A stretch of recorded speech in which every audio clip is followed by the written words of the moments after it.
Salut à tous, j'espère que vous allez bien. Aujourd'hui, dans cette nouvelle vidéo, on va parler de location de vélo. Donc tout ce qui touche location de vélo basique pour la ville, location pour les vacances, VTT de descente et ainsi de suite. Voilà. Mais déjà, je voudrais vraiment remercier toutes les personnes qui continuent à s'abonner à la chaîne et qui sont déjà abonnés. Ça fait super plaisir, on est bientôt 2000 abonnés. J'espère que ça va continuer. Un grand merci à vous tous. Ça fait vraiment hyper plaisir. Voilà. Un grand merci également à AVS Racing pour ses protections de main et à MacPed donc pour leurs pédales. Ça fait maintenant plus de 2 ans, presque 3 du coup que je tourne avec. J'en suis super content. Voilà, moi je relaye énormément par rapport à ces produits-là, par rapport à toute personne qui ne connaît pas, et vraiment, et ils en sont également super contents. Donc voilà, un grand merci à eux. Comme je vous disais dans l'intro, la location de vélo, c'est quelque chose voilà, qu'on fait quand on part en vacances, surtout si on n'a pas de vélo, bien entendu. On arrive à un endroit, on ne peut pas emmener les vélos malheureusement, donc la première chose qu'on fait, c'est on loue des vélos. Donc on peut tomber sur du vélo bas de gamme ou entrée de gamme. Après, c'est sûr qu'il ne faut pas des fois s'attendre sur des prix bas. Comment dire, des prix bas, à avoir du super produit. Voilà. Des fois, c'est des petites échoppes qui ouvrent et pour se lancer, ils louent des vélos pas trop chers qui sont très peu entretenus. Moi, j'ai déjà fait plusieurs balades dans le sud parce que voilà, on nous offrait ces espèces de passes en fait découvertes pour les vacances et on a pu faire ça. Bon, après, les vélos étaient dans des états pas possibles. J'ai jamais vu ça. Je me suis dit, on va pas arriver à la fin de la sortie, c'est pas possible. Les suspensions, bon, il n'y a que de la suspension avant. Les suspensions étaient mortes. La transmission, même pas graissée. On avait du mal, ça faisait que de sauter. Les pneus, ils étaient complètement bouffés. Les poignées, c'est pareil, c'était mort. Les freins, fallait se battre avec. Je crois qu'il fallait sortir les pieds pour freiner au bout d'un moment. Donc, c'était vraiment très difficile. Ensuite, bon, voilà, j'ai fait pas mal de locations avant d'avoir mes propres vélos et de les avoir équipés comme je le voulais. J'ai fait plusieurs locations VTT de descente, donc que ça soit dans le sud ou du côté de l'Auvergne. Là, le problème, c'est que c'est pareil. On est généralement en moyenne sur du 60 € location vélo avec le pass, comment ça s'appelle, des remontées mécaniques, plus casque et protection. Donc tout ce qui est protection, donc c'est pareil, ça va, c'est correct. Par contre, des fois, vous tombez sur des vélos qui sont vraiment dans un état, c'est limite. En fait, ils les poncent au maximum avant de pouvoir changer certaines pièces. Que ça soit les pneus, que ça soit les pédales. Au bout d'un moment, il n'y a même plus d'accroche. Donc, c'est sûr que des fois, vous arrivez, vous n'avez pas les chaussures aussi adéquates. Mais les picots, du coup, des fois, ils sont complètement rincés. Il n'y a plus rien dessus. Donc, comme je disais, les crampons des pneus sont morts. Donc, ça vous glissez énormément. Après, niveau entretien fourche, ça va à peu près. Mais bon, je pense que c'est pareil. Il y a des moments, on sent que la fourche, elle répond pas totalement. Soit on tombe sur du Sun Tour, soit du RockShox, et ça s'arrête là. On n'a jamais du Fox, du All-in, c'est ça. Ça c'est proscrit. Voilà. C'est les vélos généralement qu'ils achètent comme ça. Ils sont montés, on va dire en début de milieu de gamme.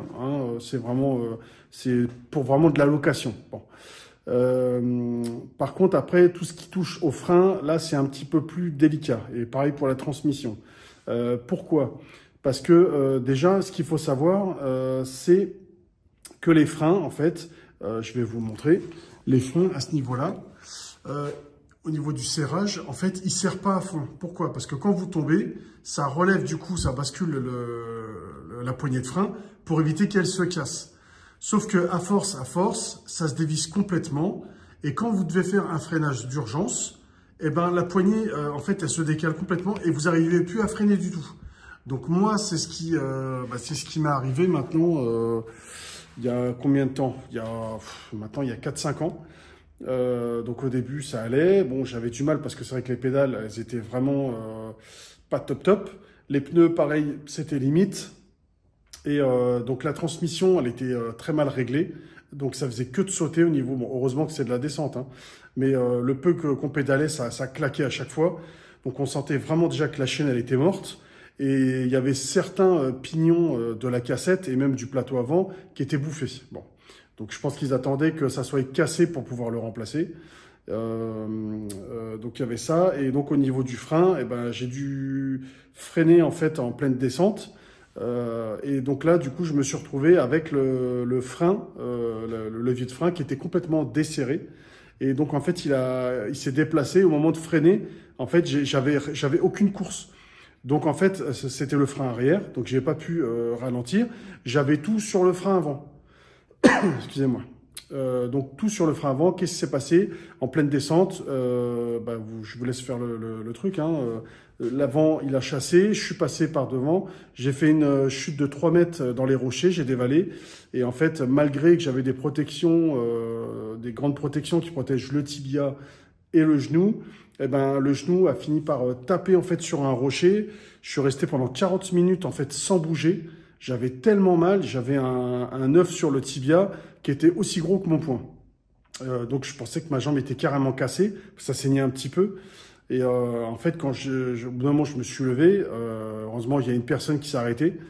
On a regardé ensemble et je me suis levé. J'ai essayé de bouger un peu ma jambe. J'ai vu que voilà, c'était juste un hématome. Mais j'ai vraiment eu beaucoup de mal. Donc du coup, j'ai pas pu continuer parce que j'avais aucun outil à ce moment-là sur moi. Et du coup, je me suis retrouvé à pousser le vélo. J'étais quasiment, on va dire, à mi-chemin. Voilà, donc il y a à peu près 1600, 1700 mètres de dénivelé. J'étais à mi-chemin. Donc je vous laisse en boitant. Je pouvais pas remonter parce que du coup, j'avais pas assez de force. Il a fallu que je descende tout doucement et j'ai mis voilà le temps pour descendre, quoi. Donc arrivé là-bas, en fait, j'ai vu le vendeur, enfin le loueur, et donc je lui ai expliqué. Il m'a dit que voilà, ça arrive très rarement, mais bon.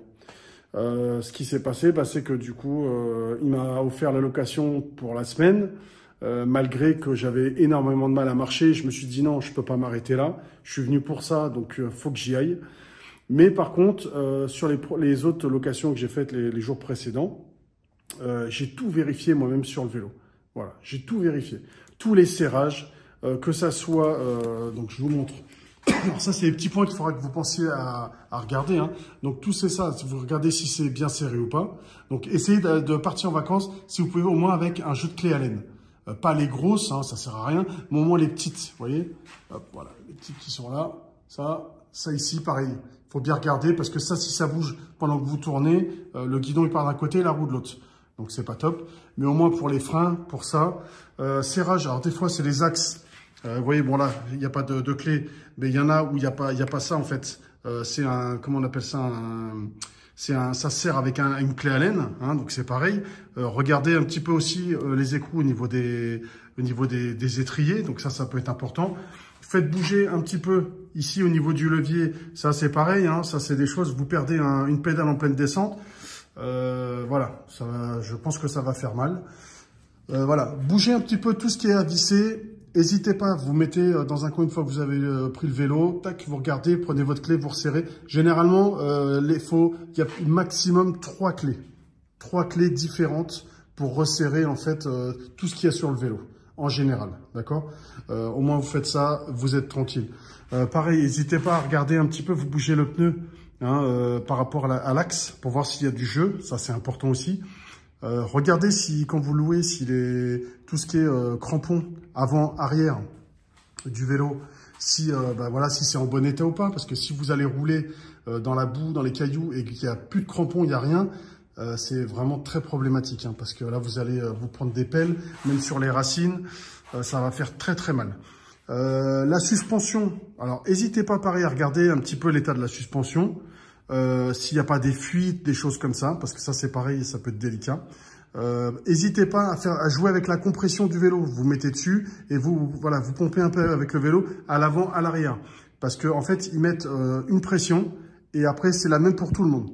Donc n'hésitez pas, si vous avez une pompe haute pression pour suspension et fourche et amortisseur, vous réglez un petit peu votre poids. Voilà, quitte à remettre un tout petit peu parce que vous trouvez que c'est trop mou. Moi, je sais que sur les Sun Tour, hein, faut charger. Je suis obligé de charger parce que je fais 107, 108 kilos. Hein, bon, bah voilà, hein, c'est mon poids. Malheureusement, je suis obligé de charger parce que sinon c'est très très mou. Et alors ok, c'est bien parce qu'on est vachement confort, mais on tape énormément dans le débattement et il reste plus grand chose. Et c'est pas top. Voilà, c'est pas top. Donc bien regarder. S'il faut remettre un petit coup de pression, n'hésitez pas à le faire. Quitte à regarder, à faire un peu votre sag. Hein, vous montez dessus, vous regardez à peu près, il faut 30%. C'est entre 20 et 30% généralement. Voilà, ça fait à peu près ça généralement. Là, c'est une course de 150 mm. Voilà, 20-30% à peu près. Pareil avant-arrière. Hein. Donc voilà. L'état des freins aussi, ça peut vachement jouer. Des disques, hein, vous regardez, comme je disais, vos disques, regardez s'ils sont vachement bouffés, dans quel état ils sont. Parce que si vous freinez, vous avez du mal à freiner parce qu'ils ont été pollués et, ou parce que le disque, il a diminué de même pas plus de la moitié et qu'il reste plus grand chose dessus.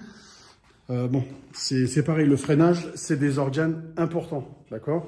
Donc, faut bien regarder. Pareil, vous regardez vite fait un petit coup d'œil sur les plaquettes. Si ça va pas, hop, vous allez voir tout de suite le loueur. Excusez-moi, il y a un problème, vos plaquettes sont pas bonnes, vos pneus, c'est pas possible de rouler dans cet état-là. Si les pédales, c'est pareil, il faut qu'il y ait vraiment de bons crampons dessus. Généralement, soit c'est de la pédale en plastique, en plastique avec des petits picots en métal. Les picots sont poncés de chez poncés, il n'y a quasiment plus rien dessus et c'est pas possible. Je vous dis, avec ce que vous prenez en descente, il faut que vos pieds en fait ne bougent pas.